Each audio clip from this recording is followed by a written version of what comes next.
Come, come, come. Good girl.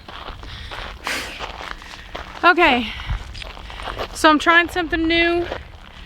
I've got my camera out here, and so I'm gonna try this. Hopefully I'm in focus. Hopefully you can hear me. I have no way of knowing, but we'll figure that out. The intro, it's Rachel here with Senza Tempo Cane Corso. I'm in my workout outfit, so don't judge. I'm working with Gina. I will say that, so I let her out off leash, and when I called her and I had the leash in my hand, she has a negative association with the leash. And so, anyway, so she kind of was shutting down already. So we're kind of starting off, not necessarily on a bad foot, but not on the best foot, as if I would have just had her on the leash from the minute that I took her out, which I found is better, because she basically kind of did this whole flight thing. So instead of chasing her and trying to catch her, I opened up the door, kind of called her in, and then I put her on leash. So if you have a dog that is kind of flighty like that, and they kind of run from you, do your best to get them to come to you. That's the best thing to do. So now I'm gonna start doing some work with her. You know, it's probably be a good example, because she's probably gonna start off pretty poorly, and hopefully we can get her to come up from there. Okay, so let's start. Come, Gina. Good girl.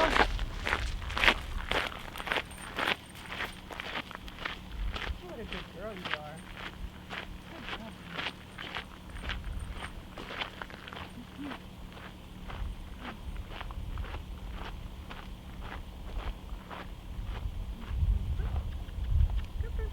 Good girl. Good girl.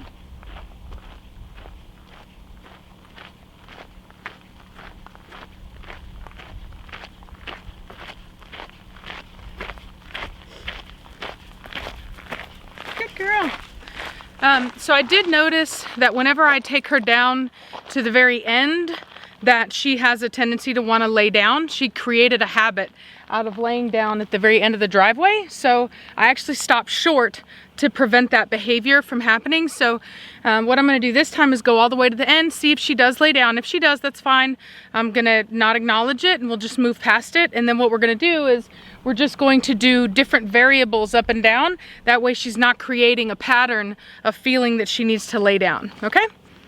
Come.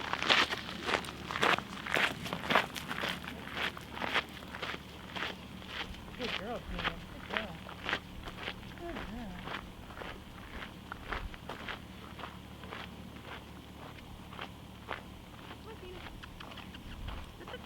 Come on, Gina. Come on, Gina.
So another thing that I wanted to talk about today was the people that were like, why were you petting her whenever she was down?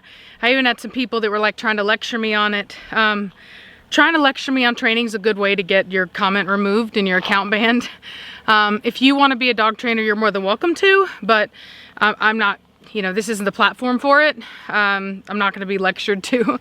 You know, we all have different ways of doing things, and so you may not agree with what I'm doing, and that's fine, and you can say you don't agree.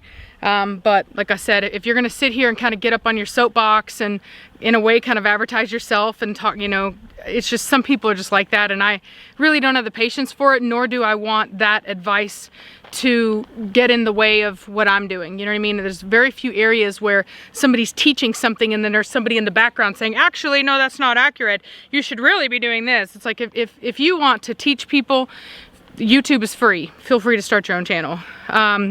So having said that, and one of the things I want to show right now is that, let me see here, where's the thingy at? So, she can see here, she's actually sitting, she's not laying down, which is a really big thing for her. Normally she would be crouched anytime we stopped. So that's actually pretty awesome that, pardon me, that she, it's so funny I have to do this with my hands. Okay, so that she's not laying down. It's a good thing. So having said that, the reason why I pet her originally is because she was shutting down so much. She had such a negative association with the leash that I needed to make sure that she understood that she was not in trouble. So it's you know, there's a difference between your dog being insecure at a dog park or your dog being insecure when somebody's walking up and, you know, petting him and this and that. That's totally different than what I was doing with her. She needed to know that I was not mad at her and that I was not going to discipline her, and that this was not a disciplinary action, okay? And in order for me to do that, I had to basically prove her wrong and reward her and give her love for just accepting the leash and being with me, and trying to get her to be more of a willing partner than feeling as though she was being subjugated, okay? So now we're gonna keep working together, all right? And I'm gonna try to make sure that this is good. Hopefully this doesn't suck. All right, come on, girl. Good girl.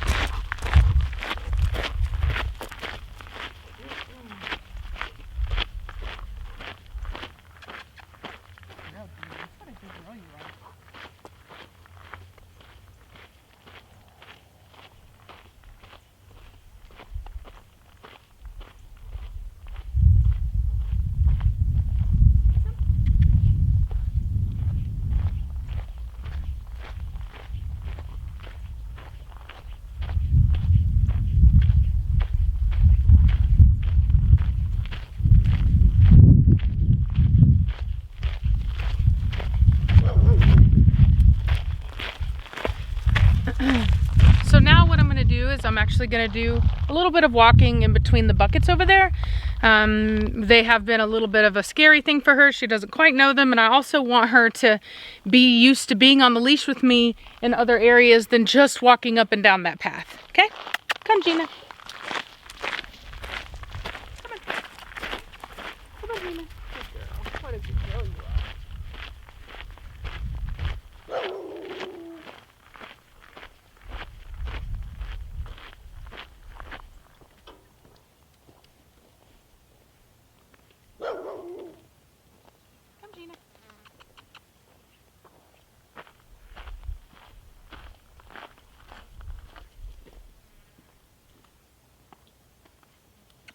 Gina. Come, Gina. Come, Gina. Come. Good girl, Gina. What a good girl you are. What a good girl you are.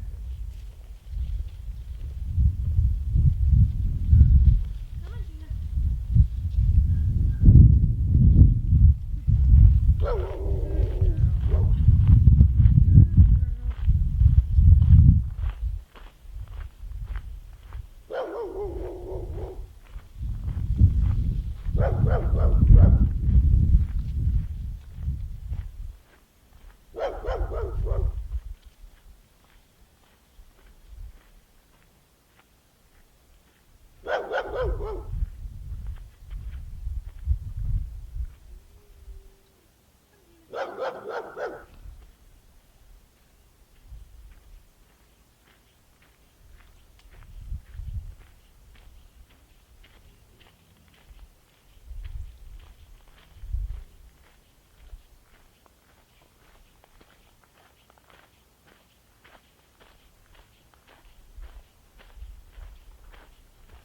Gina. Good girl. Good girl. Come, Gina.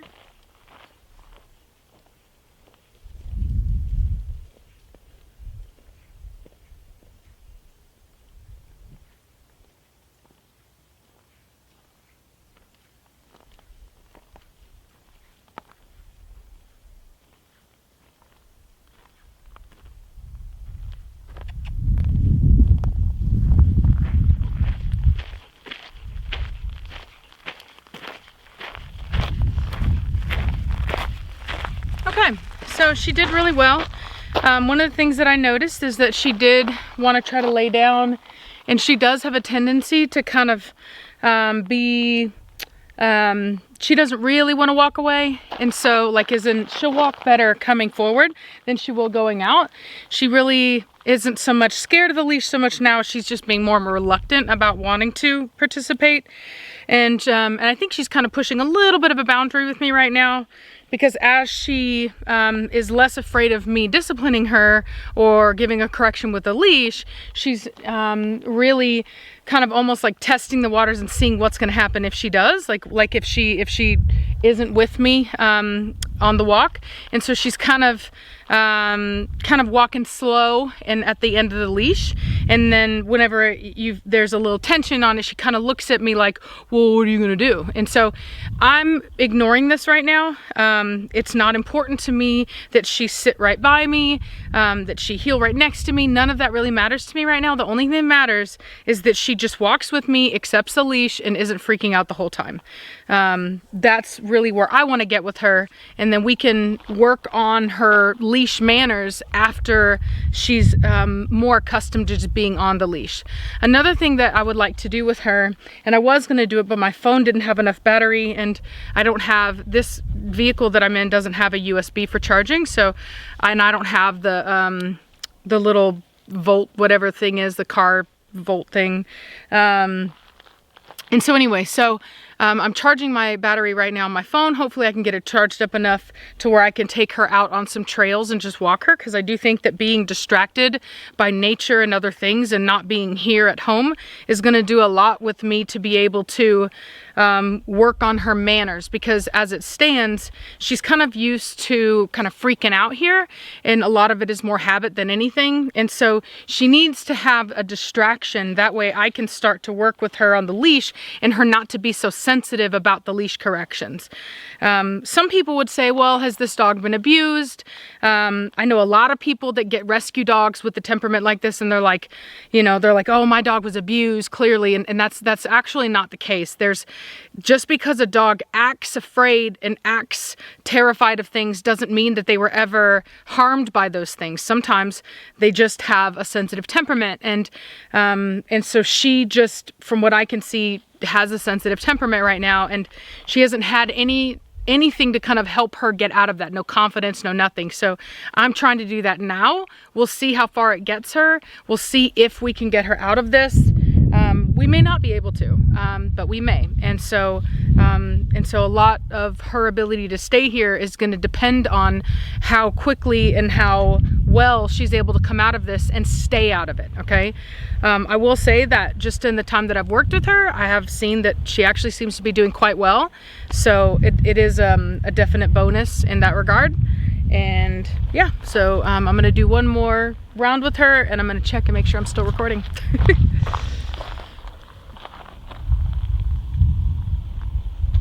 Okay, perfect. We're good to go. All right, girl, come on.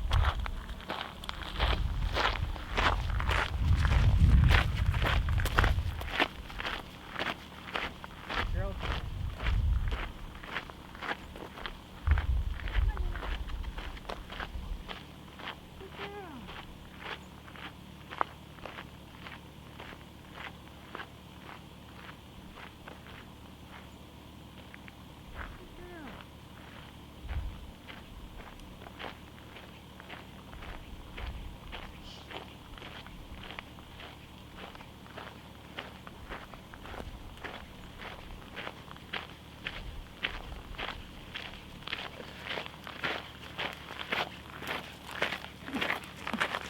She has her tail curved in this way that makes me think she needs to go to the bathroom. It may just be that she's being insecure, but it almost looks more like she needs to go to the bathroom. So I've been trying to get her to go. Having said that,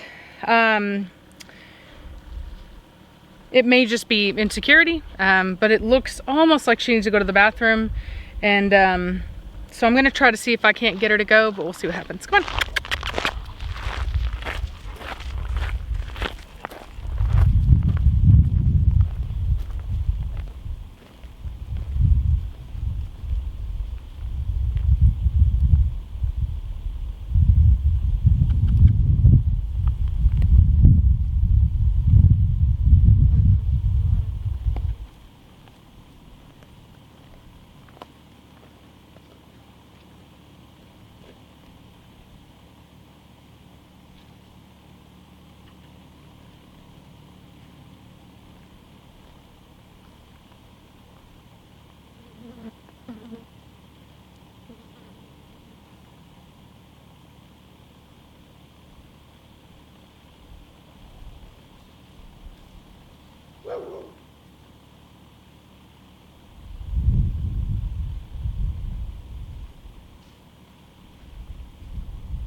Okay, so she did good.